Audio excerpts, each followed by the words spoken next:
ভারতের প্রাক্তন প্রধানমন্ত্রী অটল বিহারী বাজপেয়ীর জন্মদিন উপলক্ষে বিজেপি প্রদেশ কার্যালয়ে তাঁর প্রতিকৃতিতে শ্রদ্ধা জানান মুখ্যমন্ত্রী ডক্টর মানিক সাহা।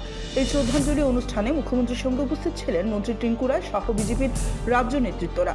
অনুষ্ঠানে বক্তব্য রাখতে গিয়ে মুখ্যমন্ত্রী অটল বিহারী বাজপেয়ীর দেশ নেতৃত্ব, দূরদর্শী চিন্তাভাবনা এবং গণতান্ত্রিক মূল্যবোধের কথা স্মরণ করেন। তিনি বলেন, বাজপেয়ীজি ছিলেন এমন একজন নেতা যার আদর্শ আজও দেশ পরিচালনায় পথ প্রদর্শক হয়ে রয়েছে।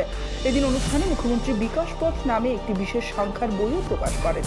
বইটিতে অটল বিহারী বাজপেয়ীর ভাবনা, উন্নয়ন দর্শন ও দেশের অগ্রগতিতে তার অবদানের বিভিন্ন দিক তুলে ধরা হয়েছে।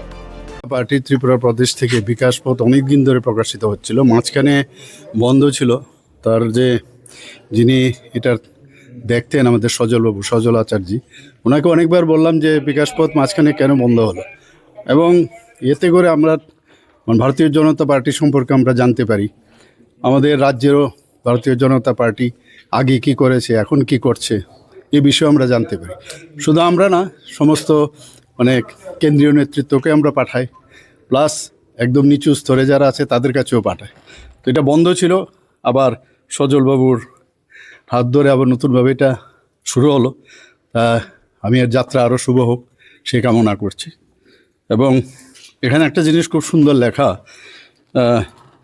আজকে সবাই জানেন যে ভারতরত্ন অটল বিহারী বাজপেয়ীর জন্মদিবস, এবং সেই উপলক্ষে এটাকে সুশাসন দিবস হিসাবে আমরা বলি।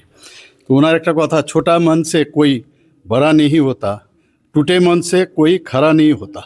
ধন্যবাদ। ব্যুরো রিপোর্ট, অবিরাম 24x7।